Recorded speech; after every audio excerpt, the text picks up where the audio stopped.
नमस्कार, बुलेटिन में आपका बहुत बहुत स्वागत है। मैं हूं आपके साथ दीपिका ओझा। चलिए शुरुआत करते हैं खबरों की। प्रदेश सरकार द्वारा ओल्ड पेंशन स्कीम बहाली करने पर रविवार को हजारों की संख्या में कर्मचारियों ने सीएम सुखविंदर सिंह सुक्खू समेत उप मुख्यमंत्री मुकेश अग्निहोत्री, सरकार के सभी मंत्रियों और विधायकों का आभार रैली के माध्यम से स्वागत किया। कर्मचारियों ने इस बात को लेकर खुशी जाहिर की कि कांग्रेस ने चुनावों के दौरान जो ओपीएस बहाल करने की बात कही थी, उसे मंत्रिमंडल की पहली बैठक में पूरा भी किया गया है, जिसको लेकर उन्होंने सरकार के स्वागत में धर्मशाला के पुलिस मैदान में आभार रैली का आयोजन किया। पुलिस मैदान में कर्मचारियों के अलावा उनके परिजन भी मौजूद रहे। कर्मचारियों ने कहा कि हिमाचल की सुक्खू सरकार ने ओल्ड पेंशन बहाली का निर्णय लेकर प्रदेश के 1,36,000 सरकारी कर्मचारियों को सीधा लाभ पहुंचाया है।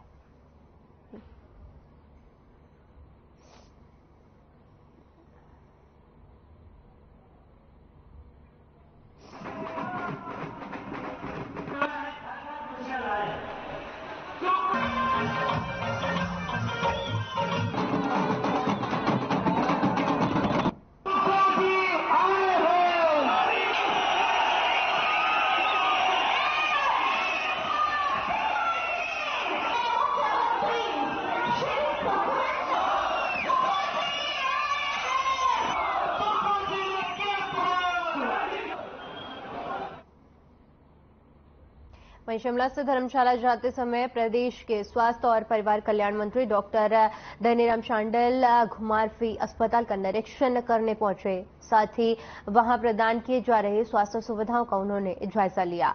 वहीं उन्होंने बीजेपी के द्वारा कांग्रेस की 10 गारंटी योजना को लेकर की जा रही बयानबाजी पर भी अपना वक्तव्य दिया और कहा कि कांग्रेस पार्टी पूरी तरह से अपनी सभी 10 गारंटी योजनाओं को लागू करेगी और जल्द ही 1,500 रुपए कैटेगरी वाइज महिलाओं के खाते में डाले जाएंगे।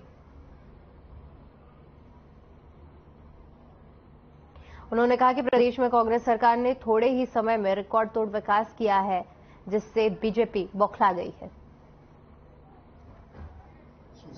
ठीक है, और हम रिक्रूट भी कर रहे हैं, ट्रेन भी कर रहे हैं और इस समस्या का अगले कुछ महीनों में आप देखेंगे निराकरण भी हो जाएगा, ऐसा मेरा मानना है। महिलाओं का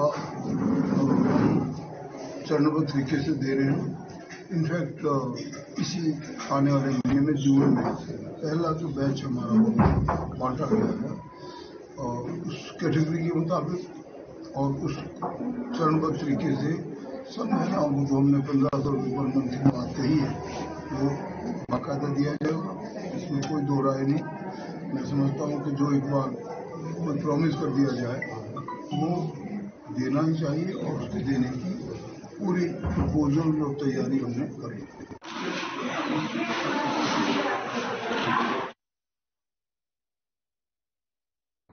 वहीं मंडी में नेता प्रतिपक्ष जयराम ठाकुर ने प्रेस कॉन्फ्रेंस की। इस दौरान उन्होंने कहा कि डॉक्टरों का एनपीए बंद करना दुर्भाग्यपूर्ण फैसला है। उन्होंने कहा कि विभाग के मंत्री को मालूम नहीं है कि उनके विभाग का कौन सा फैसला आज कैबिनेट में लिया जाना है और क्या निर्णय हुआ है।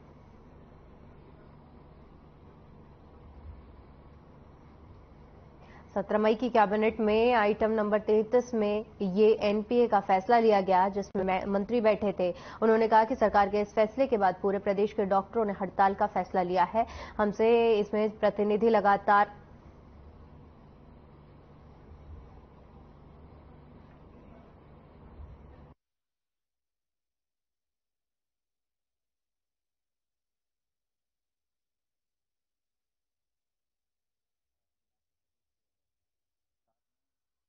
बारे में एक नया निर्णय लिया है।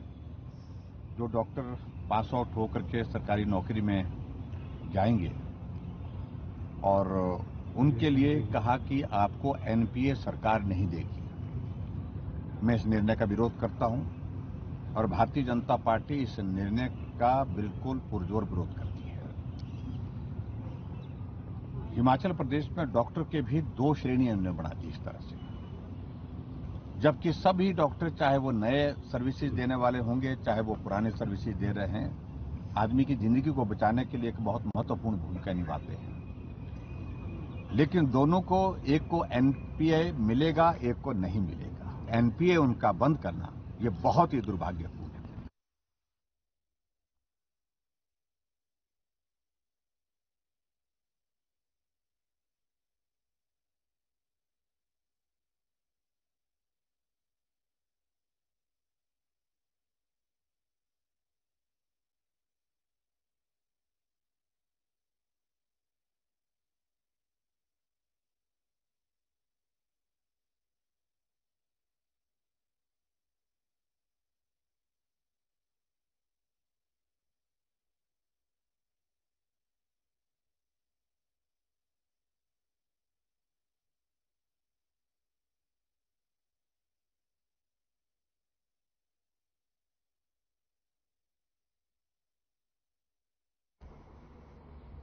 वहीं शिमला में नगर निगम मेयर सुरेंद्र चौहान ने बताया कि राजधानी के भवन मालिकों को अब 3 साल के बजाय सालाना संपत्ति कर देना होगा। शिमला में 3 साल बाद संपत्ति कर में 10% की बढ़ोतरी की जाती रही है, लेकिन नई व्यवस्था के लागू होने के बाद हर साल टैक्स में इजाफा होगा।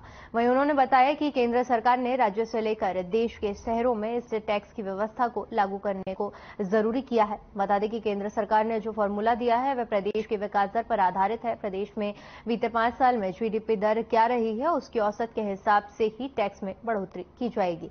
यदि जीडीपी दर कम रही तो टैक्स कम बढ़ेगा। देश भर के सभी नगर निगमों और नगर निकाय को यह फॉर्मूला लागू करने को कहा गया है।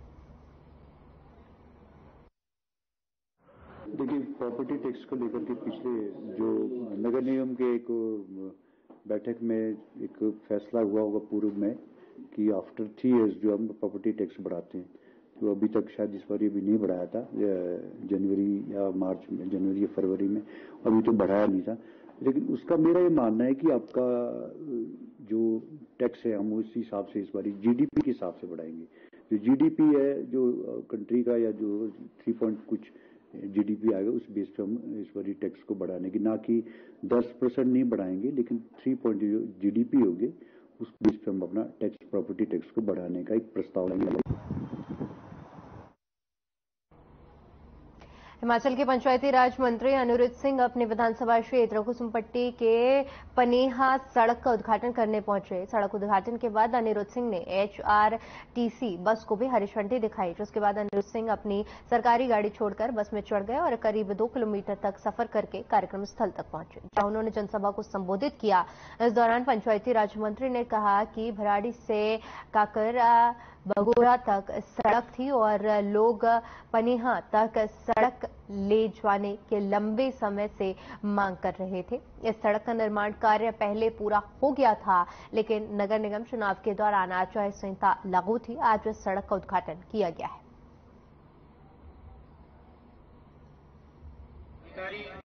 काफी टाइम से लंबित काम था और बहुत टाइम से लगी हुई थी, सड़क का काम चल रहा था। इसमें सराउंडिंग की पंचायतें, हमारी आगे भी जो पंचायतें जो ग्रामीण में कुछ पड़ती हैं, उन लोगों को भी बहुत ज़्यादा फायदा होगा इस रोड से इतने आगे आने से। अभी 2-1 किलोमीटर अगर ये और आगे निकल जाता है तो डुमी कड़ेची एक चल रहा है काम, जो अभी मंत्री साहब ने भी अनाउंस कराया कि अभी उसमें पैसे आ गए हैं। ये सारा कनेक्टिविटी हो जाएगी आपस में दूसरी पंचायतों, ग्रामीण की पंचायतों के साथ। हमारी पहाल है, सामने वाली पंचायतें नेरी है, इससे बहुत ज़्यादा फायदा लोगों को होगा। ये काफ़ी टाइम से लंबित काम था।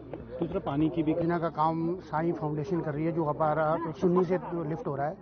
वो तो स्मार्ट सिटी के लिए शिमला जा रहा है, पर जैसे अभी अनाउंस हुआ कि उसको दोबारा रिवर्ट बैक करके वापस वो आ रहा है, तो उससे बहुत ज़्यादा फायदा होगा। देखिए, जो ये पहले के भराड़ी से होके वाया अर्गैन होके जो है सड़क आती है, पहले कक्करबोरा तक जो है स्थानीय वासियों ने और जो है पंचायत ने इकट्ठे होकर, और लोगों की इसमें ज़मीनें लगी हैं, सभी ने कक्करबोरा तक करा था और वहाँ बस चलाई थी। कक्करबोरा से पनिया जो है काफ़ी समय से जो है लंबित थी, और इसका जो है पास जो रोड है ये पहले हो जानी थी, परंतु म्यूनिसिपल कॉर्पोरेशन इलेक्शन के कारण जो है आचार संहिता लग गई थी, इसलिए नहीं हो पाई। तो आज जो है पीडब्ल्यूडी विभाग ने ये पूरी करी है। ये एससीसीपी के अंडर जो है सड़क बनी है, और ये जो आगे शीड़ा तक जानी है, करीबन 2 किलोमीटर का अभी और सफर अभी आगे है। लोगों के एनओसी जो है प्राइवेट जमीन के वो इकट्ठे कर रहे हैं।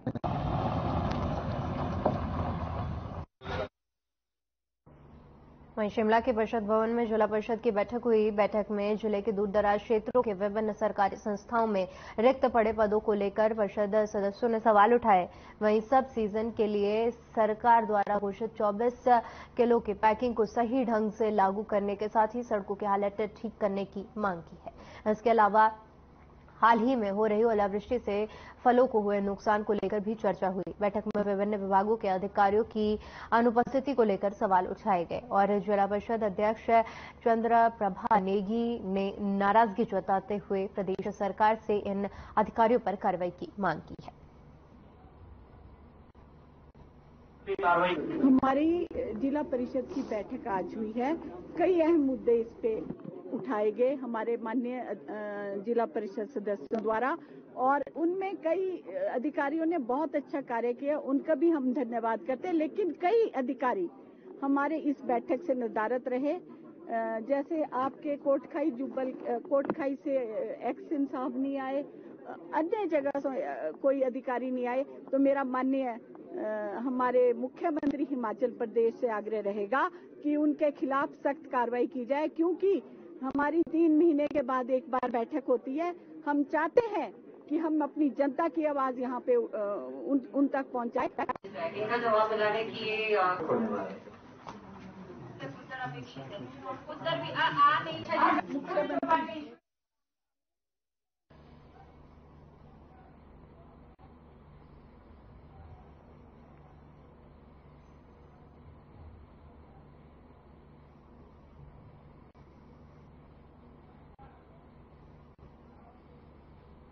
चलिए फिलहाल के लिए इस बुलेटिन में इतना ही। बाकी तमाम बड़ी खबरों के लिए बने रहिए हमारे साथ। नमस्कार।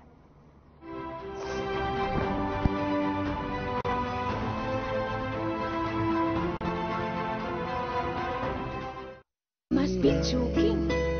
Bus 3 easy